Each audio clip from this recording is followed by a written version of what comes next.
Bom dia, boa tarde ou boa noite, que nos fala Josmar Carlos, começando aqui mais um Cine Geek, o nosso famoso Cine Geek assistidos do mês anterior aqui, falando sobre os filmes que vimos aí em streaming e cinema no mês de agosto.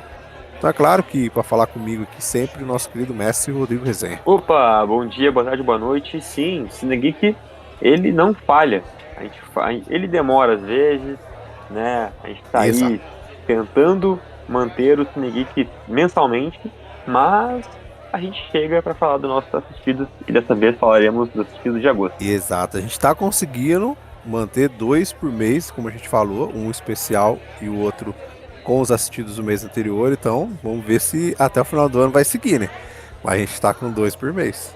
Essa é a ideia. É claro, não se esqueçam de nos seguir antes nas redes sociais, @multiverso.da_geek, no TikTok Multiverso da Geek, tudo junto, bastante conteúdo saindo por lá nas nossas redes.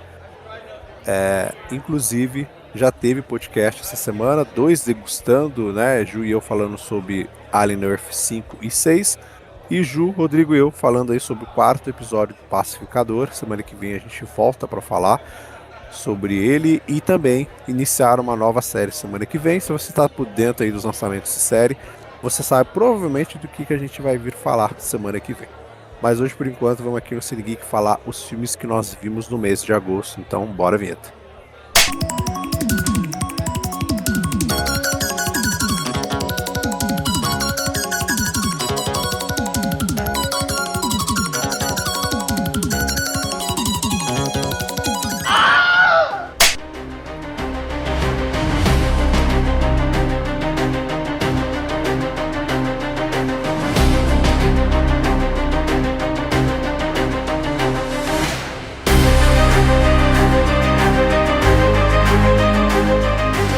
Para começar aqui, os filmes de streaming, não vi muita coisa de streaming esse mês de agosto, assim, vou dever bastante para vocês. Só vi um filme dos streamings, que é um da Prime Video, estrelado aí pelo Ed Murphy, que se chama A Última Missão, que vai acompanhar o personagem dele e um outro personagem em apenas um dia comum de trabalho como motorista de caminhão blindado.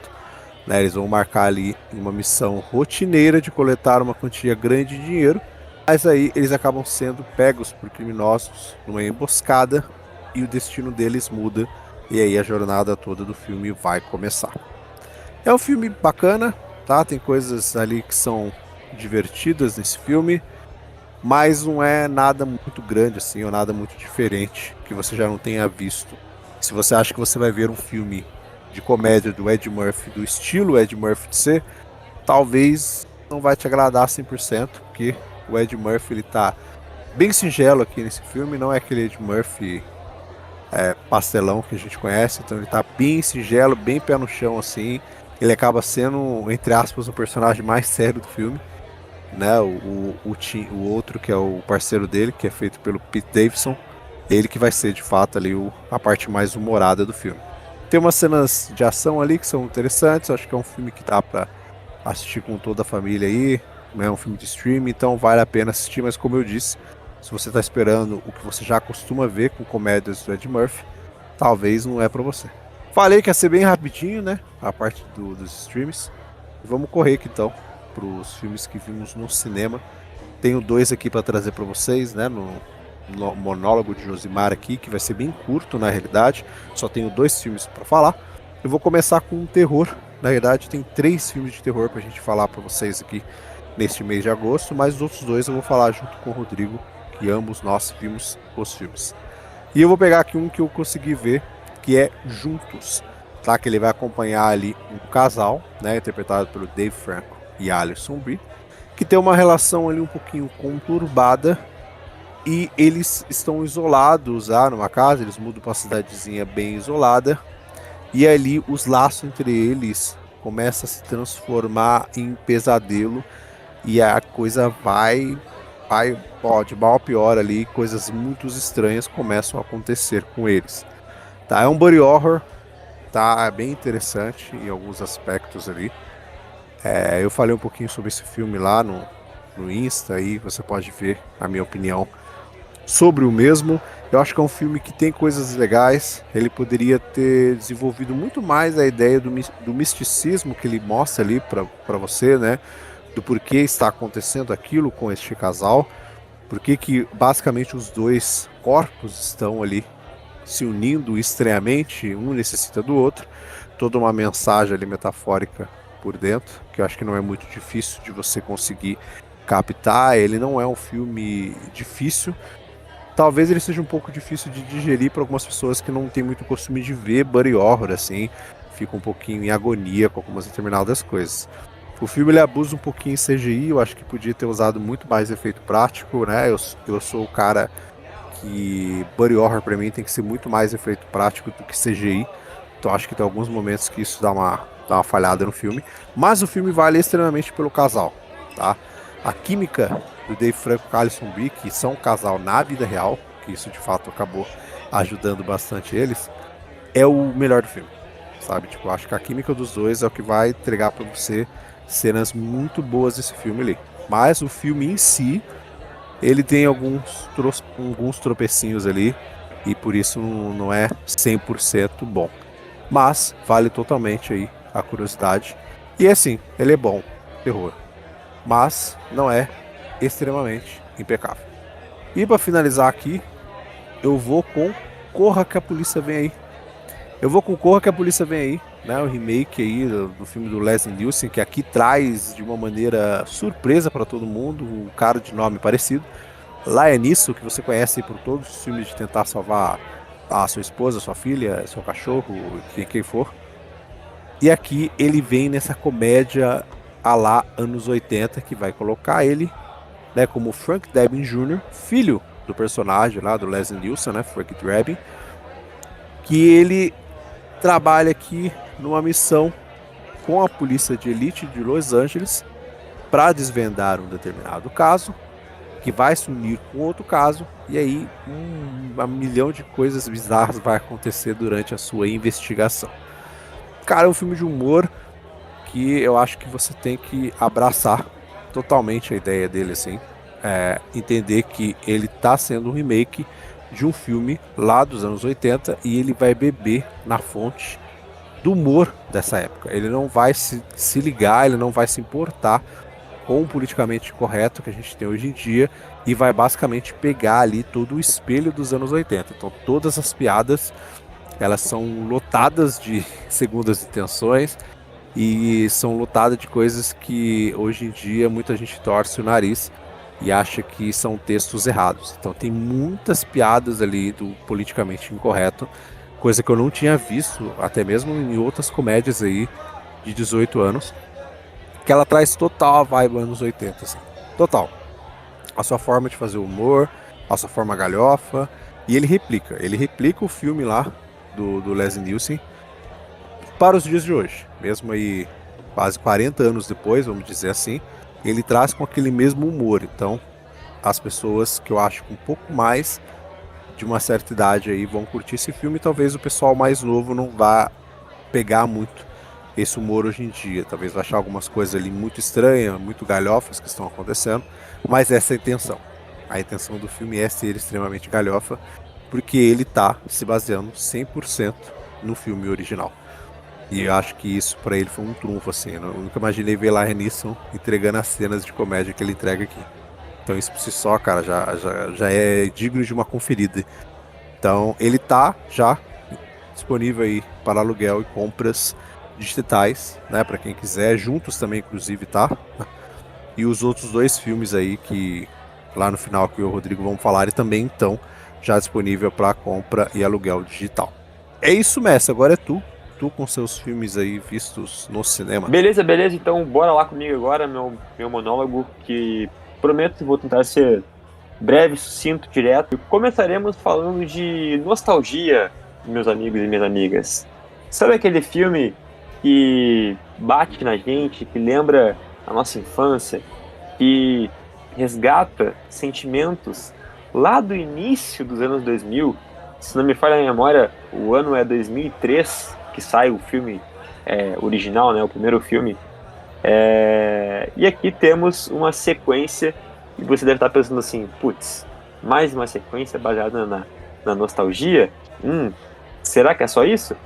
É isso que teremos em Uma Sexta-feira Mais Louca Ainda. Lindsay Lohan, Jamie Lee Curtis de volta, trocando de corpo. E também não só isso, não só trocando de corpo. A história, ela também envolve duas novas adolescentes, né?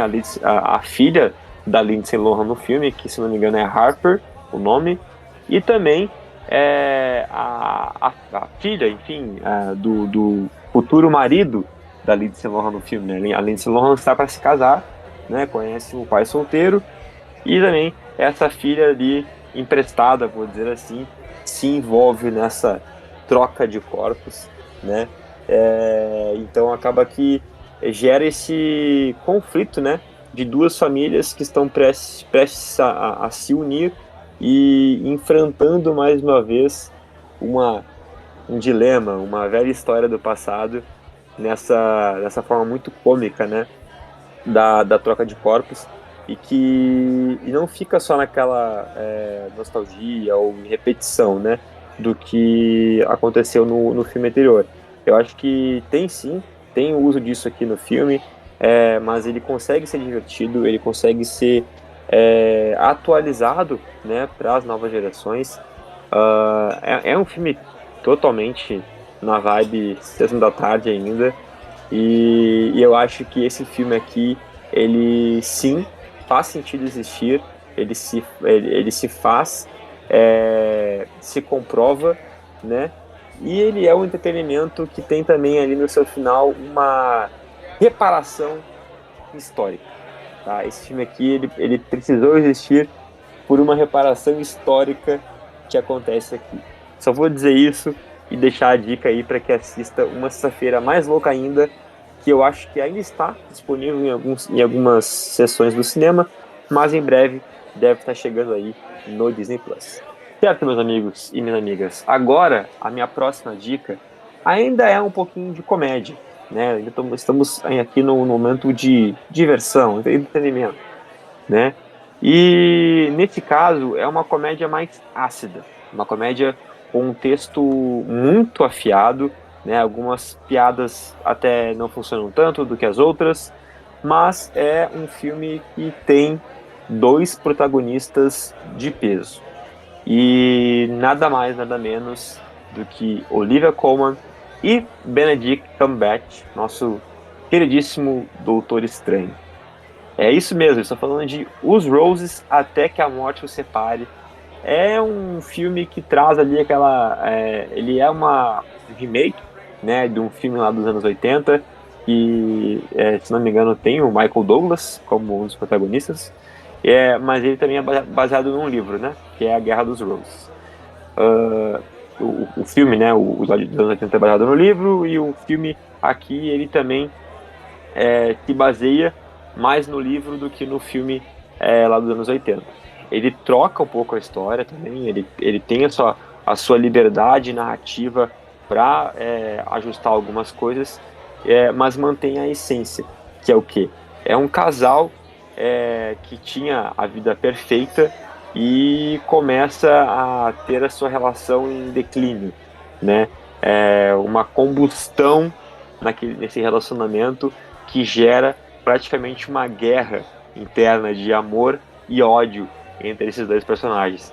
Então a gente fica ali, né, no meio de tudo isso e se divertindo e espantado com o que acontece nessa rivalidade que nasce a partir de ressentimentos e coisas mal resolvidas ou reprimidas na relação que acabam explodindo, literalmente. O filme tem uma cena, não vou dar spoiler aqui, mas uma cena numa mesa de jantar que, sério, é uma das melhores cenas que eu vi no cinema esse ano. Sem dúvida, assim. No nível de comédia, de vergonha alheia, essa cena do jantar, assim, é espetacular e se dá muito pela qualidade da atuação, né, da Olivia Colman e do Benedict Cumberbatch. Então, você aí que quer assistir, Não sei, talvez não esteja ainda disponível nos cinemas, mas logo mais está chegando aí nos streamings. Acredito que seja no Disney Plus também, porque é um filme da Searchlight Pictures. E então, procure e assista a minha dica, que é Os Roses Até que a Morte os Separe. Bom, chegando então para minha terceira dica, monólogo. Não é aquela coisa tipo assim, deixa o que vem por último não é o pior. O que vem por último é sim um grande filme, é sim um filme que precisa da sua audiência e é sim um filme nacional. Eu estou falando de O Último Azul, o filme que estava aí na shortlist para representar o Brasil no Oscar, né? A gente já teve a notícia de que o Agente Secreto, né, que era a única escolha possível, né, a escolha mais viável, fatídica, né, e que tem aí já uma campanha para o Oscar, então não existe uma outra opção além de O Agente Secreto para representar o Brasil no Oscar, mas O Último Azul é um filme que merece e mereceu estar ali entre os cogitados para representar o Brasil no Oscar, porque ele tem potencial para isso. Ele vence o Urso de Prata no Festival de Berlim, que é um dos festivais de cinema mais prestigiados e renomados do mundo, né? Então, um festival muito importante para o cinema. Então, um prêmio grande, um prêmio que coloca os holofotes no filme. Ele rodou outros festivais também. Ele já foi exibido lá nos Estados Unidos. Então, é um filme que está tendo uma rodagem mundialmente falando e levando o nosso cinema mundo afora.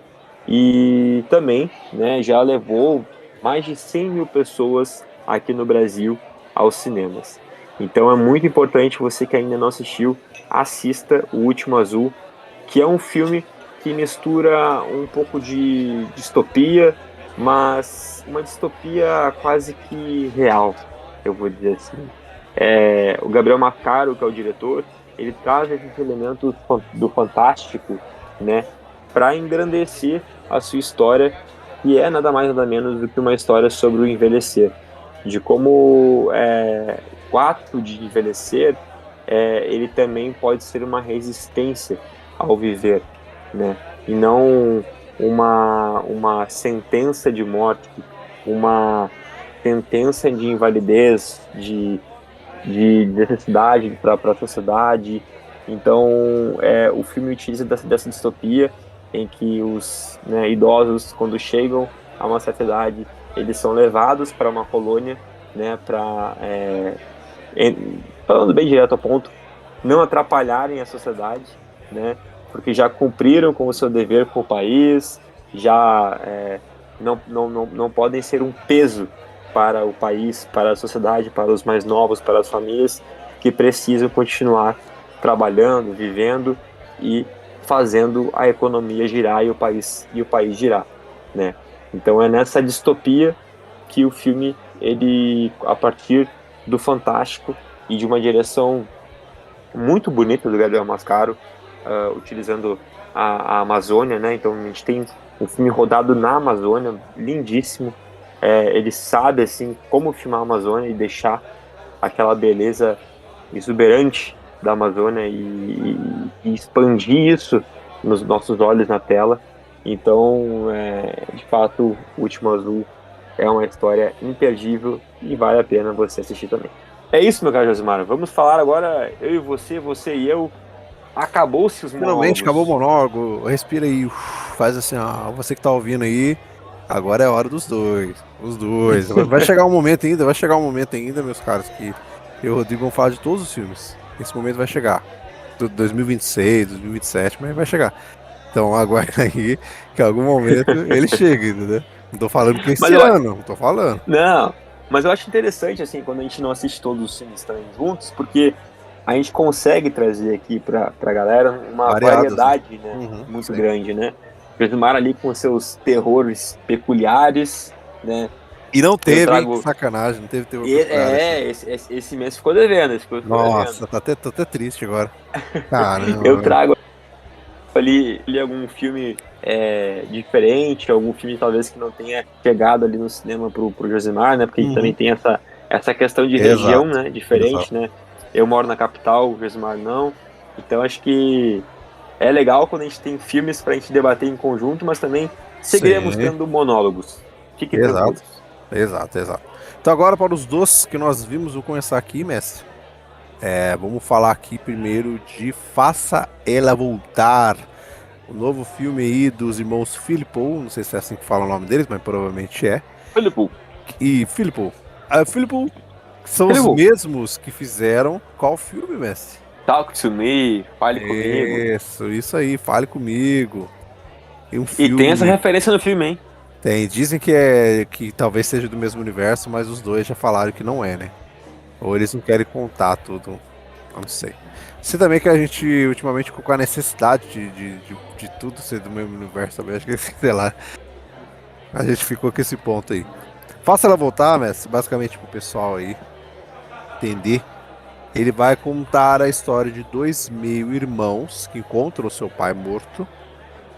E eles são colocados num lar adotivo. E eles vão acabar na casa de Laura, a guardiã que vai ter eles ali, que ela é muito estranha, inclusive. Ela tem um outro jovem que mora já com ela, que ele é mudo, que tem uns comportamentos meio bizarros. A cidade né, o local onde eles estão é afastado ali da cidade grande. E aí coisas estranhas começam a acontecer. Tudo envolve um ritual muito estranho, envolve luto, envolve morte. E eu acho que muita coisa que é, querendo ou não, foi apresentado pra gente em Fale Comigo. Fale Comigo, ele debatia com muita força a questão do luto, e eu acho que Faça Ela Voltar também faz isso. Né? Como você sabe, o Cine Geek nosso aqui dos assistidos do mês, ele não traz spoilers, então a gente não vai dar spoilers do filme, mas basicamente é sobre o luto. Basicamente aqui o filme ele vai debater muito essa ideia do luto, e é um filme de terror que não é para qualquer pessoa. Não é pra qualquer pessoa assim. Ah, mas por quê? Ele é muito gore, tem umas cenas assim muito. Cara, eu acho que ele é gore na medida do possível, sim. Na medida Sim. certa. Ele tem sim o seu tom de gore. Não é aquele gore gigantesco que você vai ver, tripas e o caramba Não, não. quatro. Isso você não vai ver. Mas o gore que tem aqui nele, acho que é porque esse gore que as pessoas. Quando você fala a palavra gore, as pessoas imaginam um filme trash. Né, igual eu Sim. falei, tipo, é arrancando o braço, é cabeça explodindo, não sei o quê. Não, esse gore desse filme é como se fosse o gore mais calcado na nossa realidade, sabe? Como é que seriam essas cenas, assim, bizarras, da gente, se você presenciasse aquilo mesmo, na vida real, assim, né? Na Uhum. vida real, você não vai presenciar uma cabeça explodindo, assim, não sei, né? Talvez você presencie. Mas aqui é muito isso, sabe? E a forma como é filmada, né? Essas cenas. Tem uma cena lá que eu não vou dar spoiler para as pessoas, mas tem uma cena da faca, assim, que dá uma agonia, mas dá uma É, agonia, assim, ó, que vocês não têm ideia. essa cena ela tá bem famosa já, né? Ela tá Uhum. circulando aí a Ah, mano, internet, tem no TikTok já, tá? os, Já tem no os TikTok. Reels, TikToks da vida aí já tem essa cena, Exato. né? Mas aí a gente aqui não vai falar, Não, caso não, não. você que tá ouvindo aí não tenha visto, né? Então, Não, não. procure não ver. Eu acho que Sim, esse é sim. mais um daqueles filmes que quanto menos tu souber, melhor, Exato. né? Concordo. Porque ele te surpreende, ele vai se revelando aos poucos. Eu acho que fica muito claro desde o início, ou quase desde o início, de que ele é um filme sobre luto, né? Então Uhum. acho que isso não é um spoiler, nem um mistério. Mas a forma como eles trabalham o luto aqui, diferente do Fale Comigo, porque o Fale Comigo também, né, lida com o Sim, luto, sim. é como o Josimar falou, ele é uma forma mais, como eu posso dizer, sem dar spoiler, visceral. Visceral, terrível, sinistra, é isso que eu vou dizer sobre esse filme. Mas é de fato, assim, um filme que ele é muito nojento. O gore dele não é aquele gore espalhafatoso, ele é um gore mais realista, ele é um gore mais incomodativo. Do tipo de situações que, cara, quem nunca se cortou com uma faca, por exemplo, sem querer, ele cortando alguma coisa em casa, né? Uhum. Mas isso acontece de um jeito um pouco diferente aqui no filme, né? Ou chutar a quina do móvel de madeira. Aqui acontece uma outra coisa com madeira, assim. Então, são situações que deixam a gente desconfortável, Sim. porque beiram um certo realismo. E o Fale Comigo também tem isso, né? O Fale Comigo Uhum. é quase. Eu acho que isso vai se moldando com talvez uma assinatura dos irmãos Philippon, né? De trabalhar o luto, mas também a forma como eles trabalham o terror tá, tá muito, ficou muito casado, assim, Sim. o que eles fizeram num filme, fizeram no outro filme, fizeram aqui, né?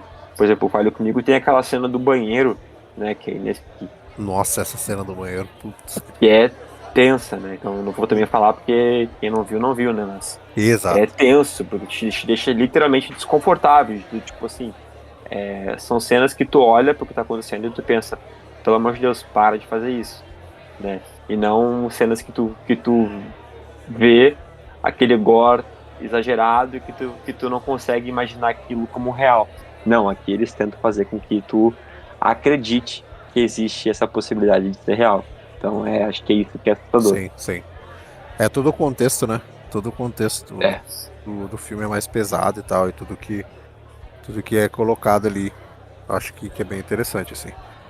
Aí eu tenho alguns poréns com esse filme, quando até fiz o vídeo lá eu falei, mas não é nada que atrapalhe a experiência, entendeu? Mas é porque eu que sou chato mesmo, entendeu? Alguns poréns com esse filme em relação a todo o misticismo, essas coisas que eles colocam, que eu acho que podia ter desenvolvido em alguns pontos ali, algumas coisas, mas isso aí é um querer meu. Quer dizer que é uma Uhum. falha do filme, entendeu? Mas é porque hoje, Zimar, eu já me peguei nisso, da mesma forma como eu falei aqui do Juntos. Eu também queria que toda a questão do misticismo que é apresentado lá dentro desse uma desenvolvida melhor e tal. Mas eu entendo que às vezes, em determinado filme de terror, algumas coisas ficam em aberto, né? Pra Uhum. uma interpretação sua. Então, como eu disse, isso é um querer meu. Uma parte chata de minha pessoa, mas o filme é excepcional, assim. É um dos maiores terrores do ano. Para a minha pessoa, não é o melhor terror do ano, tá? Porque, como eu já tô dizendo aqui, ó, minha pessoa, tá? Minha pessoa, Uhum. o melhor terror do ano é esse que vamos falar agora. Mas, como eu disse, para mim, que eu já vi um monte de gente que detestou esse filme. Eu vi um monte de pessoas aí. Tem pessoas que adoraram, assim como eu. Tem pessoas que apenas gostaram. E tem pessoas que odiaram. É tudo questão de gosto, tá? Não quer dizer que a gente tá falando aqui e você que ainda não assistiu vai tomar como 100% verdade tudo que a gente tá falando aqui. Não, a opinião do Rodrigo, a opinião do Josmar. E eu acho que isso funciona sempre que a gente fala aqui de filme, de série. Às vezes não é porque a gente não gostou, que quer dizer que você que tá aí ouvindo a gente que ainda não viu, não vai gostar, entendeu? E não é porque a gente gostou, quer dizer que vocês têm que amar. Não. Tem gente que gostou mais de Faça Ela Voltar, tem gente que gostou mais desse outro filme agora. E vai ter gente que não vai gostar de nenhum dos dois. Uhum. E vai gostar de Eu Sei Que Se Fizeram no ano passado. Entendeu? A gente vai culpar as pessoas? Não. Talvez a Não. gente queira enforcar um pouquinho, mas a gente não vai culpar ninguém. Que é A Hora do Mal, né, mestre? A Hora do Mal, dirigido aí por Zack Kreger, não sei. Deve ser Zack Kreger mesmo. O mesmo de Noites Brutais, traz aqui esse filme. E o cara é vindouro do Resident Evil. O próximo filme de Resident Evil vai ser de Zack Krieger. E meu amigo, depois de Noites Brutais, A Hora do Mal, pode entregar Resident Evil na mão dos caras que for. Que eu quero ver qual que vai ser a ideia que ele vai trazer para Resident Evil. A Hora do Mal, basicamente, é um filme que fala sobre o desaparecimento de 17 crianças que, do nada, às Uhum. 2h17 da manhã, é, foram felizes por aí fazer a corrida do Naruto. E aí, esses alunos sumiram, eles eram da mesma classe, né, de uma professora. Essa professora, ela basicamente ali passa a ser odiada e acusada por todo mundo, porque somente essas crianças sumiram da sala dela. E aí a história do filme, ela vai se desenrolar. Assim como Faça Ela Voltar, que na realidade para mim, ainda mais do que Faça Ela Voltar, se você não souber nada de Hora do Mal, se você não ver um trailer de Hora do Mal, acho que vai ser a melhor coisa que você vai fazer. Entendeu? Uhum. Simplesmente sentar e assistir esse filme sem saber de nada. Esse filme, ele Já tá disponível, como a gente falou lá no começo, para cópia e... para cópia, ó. Eita, pirataria não. Três vezes um. Para venda e aluguel digital. Mas eu acho que as melhores experiências foi quem conseguiu ver inicialmente no cinema. Que depois, meu amigo, se você é a pessoa que fica muito na internet aí, principalmente Reels e TikTok, como o próprio Messi falou aqui, faça ela voltar, tem tanta coisa desse filme.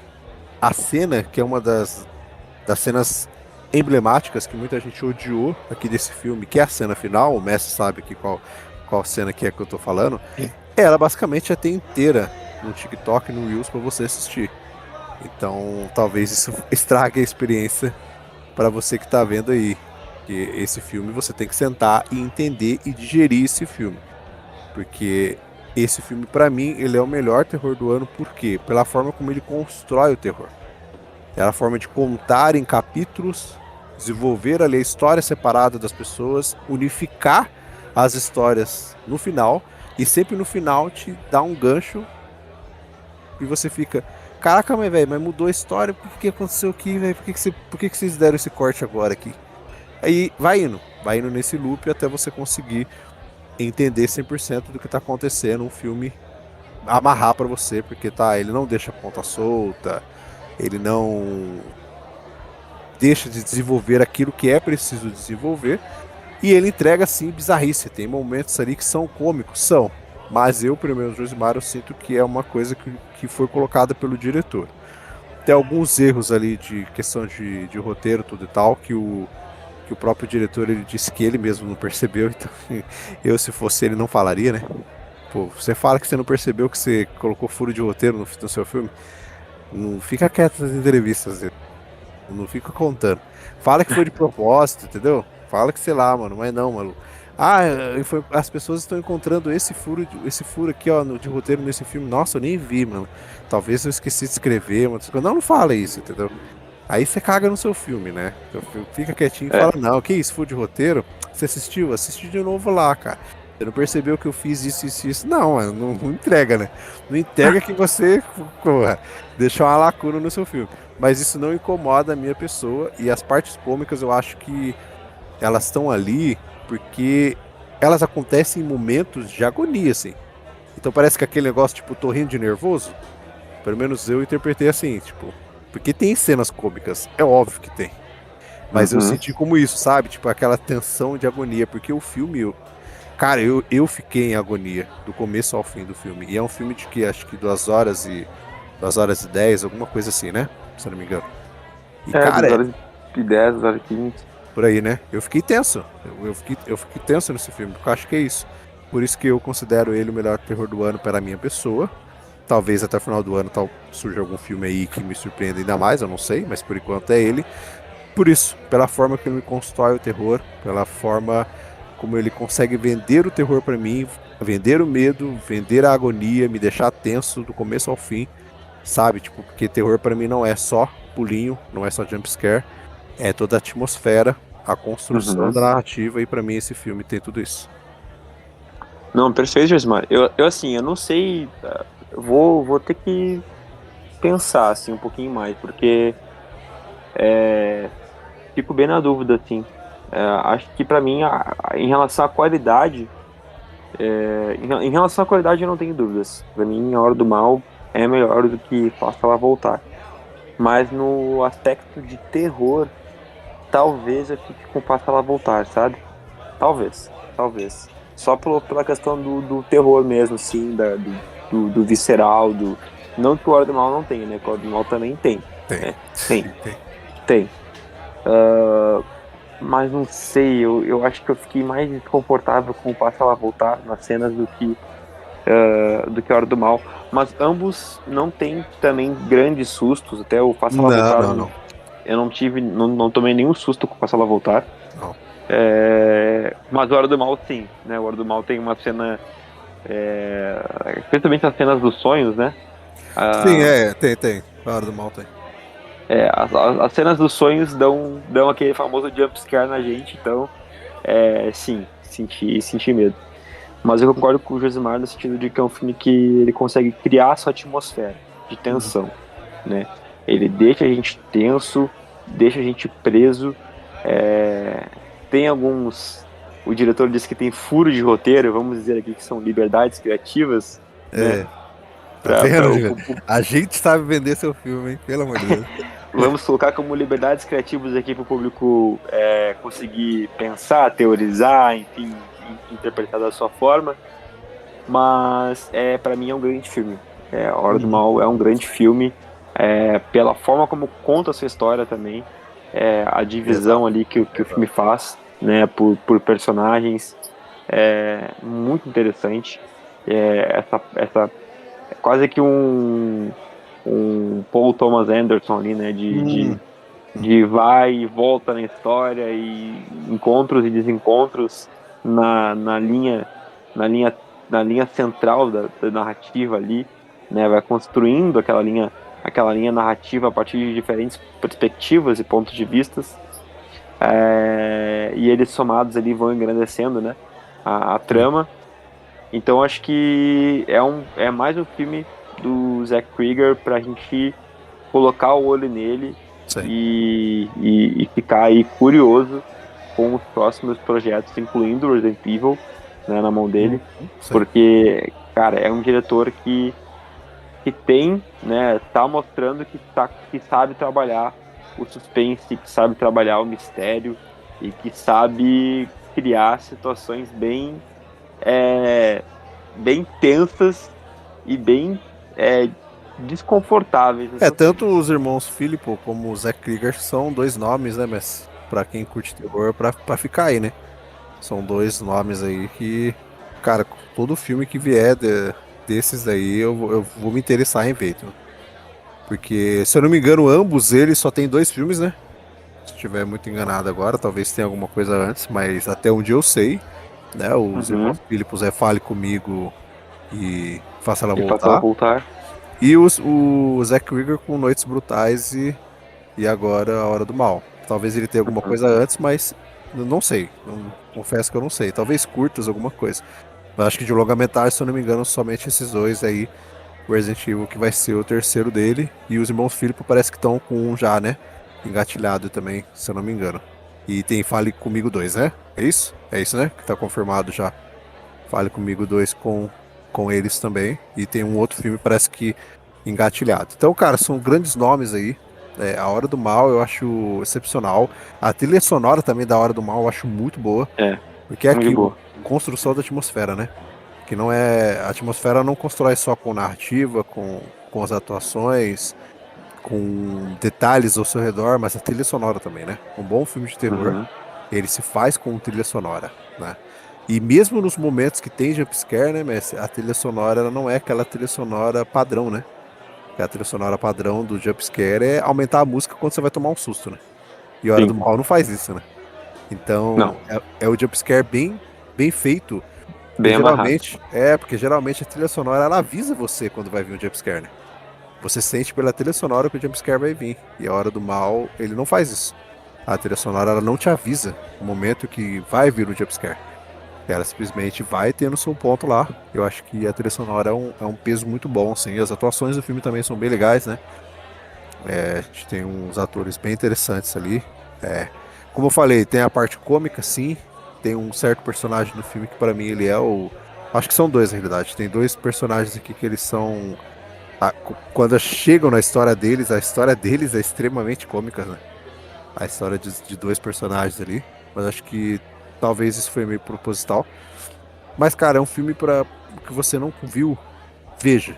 Você principalmente que curte terror, e você também que não gosta muito de terror e tal, acho que veja, assim. Talvez A Hora do Mal, para você que não tá muito habituado em ver terror e às vezes não curte algumas coisas, eu acho que A Hora do Mal é mais fácil de você conseguir ver do que Faça Ela Voltar.